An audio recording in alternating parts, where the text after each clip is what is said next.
Last time we stopped with z-score normalization and range normalization, right?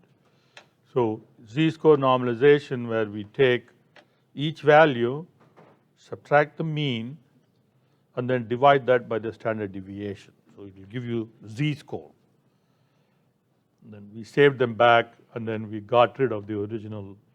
And then the range normalization is you take each value, subtract the minimum value of that column, okay, divide by the range. So that gives you range normalization. Okay. Now we'll start today with a new library, and I want to introduce this library, but we are not going to use the whole lot of that library in this course.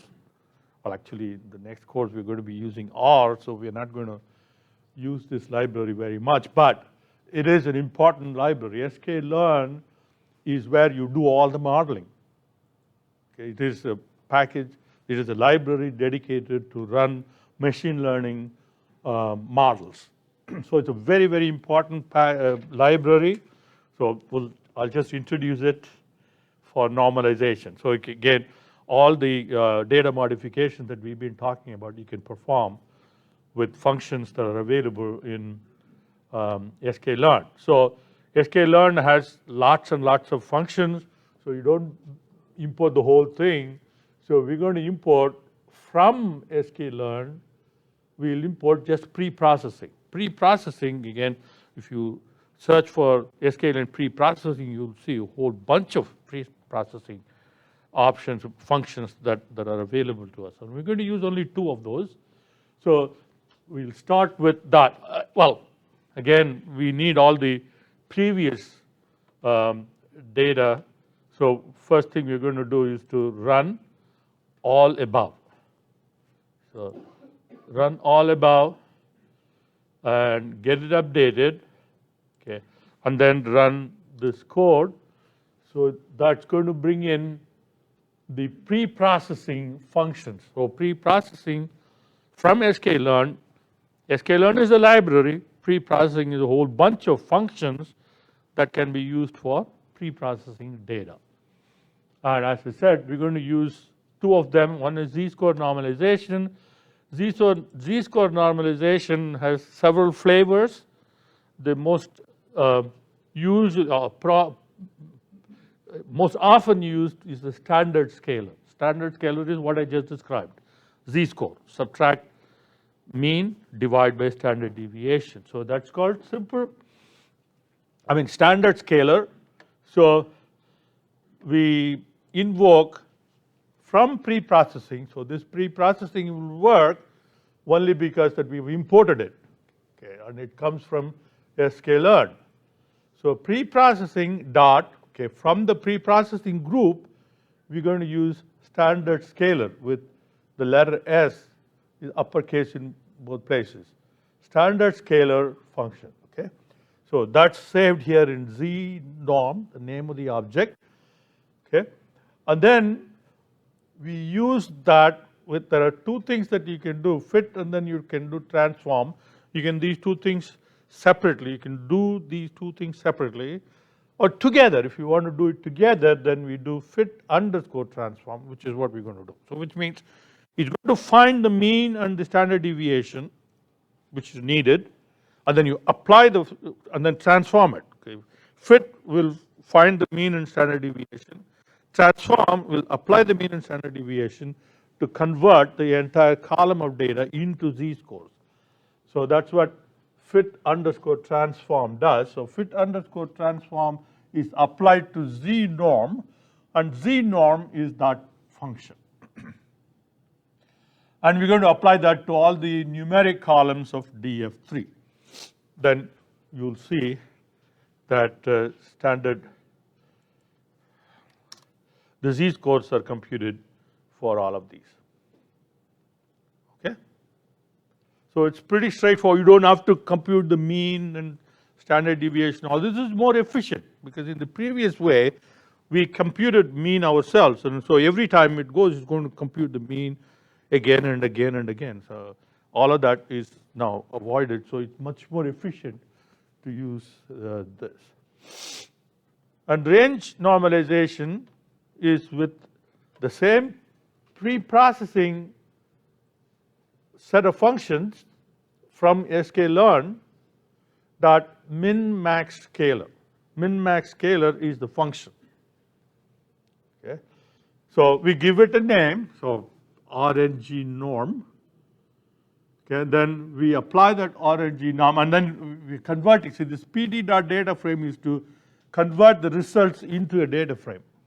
So RNG norm that fit underscore transform, and again we apply that to the numeric columns. So that's going to compute range normalization for us. Okay?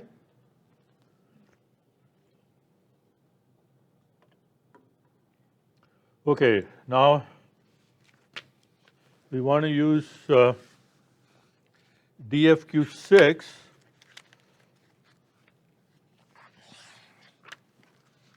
and generate z-scores for the first two numeric columns with a scalar, right?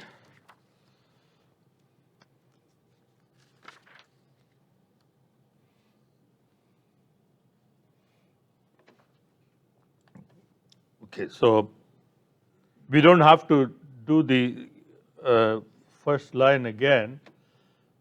So this one is already done. Okay, it's already there for us. We've already invoked the pre-processing standard scalar, and that can be used here. So we use z norm, right?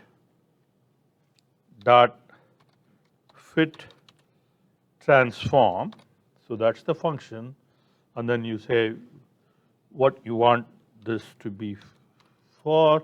DFQ6 of numeric columns, we want it for the first two columns only, right?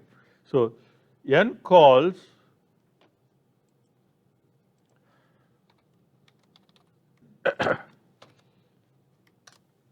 so n calls has 4 of them, and for some reason we want to do the z-score normalization only for the first two. Okay, so then all we have to do here is to slice the first two columns from n calls. So that will be starting from the beginning up to 2, but not including 2. Remember, this is how we slice contents of a list, right? Okay, so now that's going to do the normalization. Okay, now if you want that to be put back in, then you have to do DFQ6 and then give a name, or you can do a PD data frame that will create a new data frame, and you can save it, and then maybe take that and then do whatever that we want to do with it. Okay.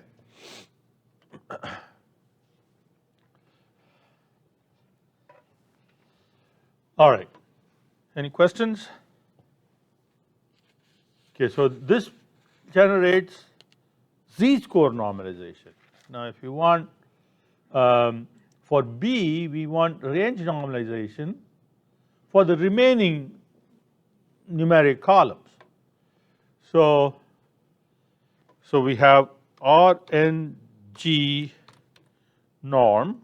Okay, we have already defined RNG norm to be pre-processing min-max scalar. Okay. So, and then we do fit transform, right? DFQ6. Now we want for the rest of them.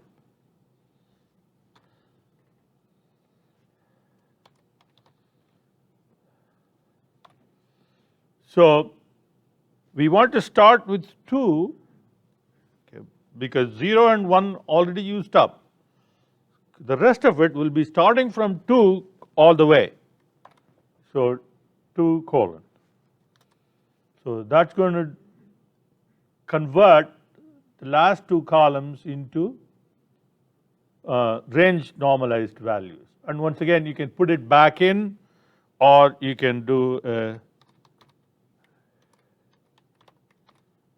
data frame, or whatever else that you like to do. So this is how you would do normalization with sklearn. And this is very important to be able to use sklearn, because sklearn is very efficient. It's designed for stuff like this. So sklearn, you will find the fit underscore transform. That function is common to all the modeling. So you will define a model, okay, like we defined pre-processing dot min max scalar, right? So it could be, you import from sklearn regression, okay, and then in regression there are many kinds of regression. So you may select one particular regression and give it a name, and then you will do fit transform. What that will do is it will fit the model and it will transform. Okay, so you will find the same pattern repeated for different purposes.